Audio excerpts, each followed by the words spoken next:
Hoş olup mamam için her şey eylemişsiniz.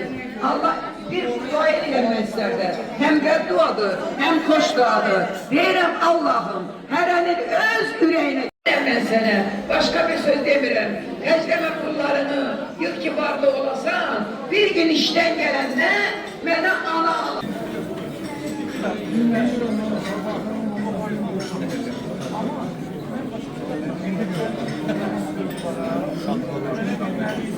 Kendisi de almış.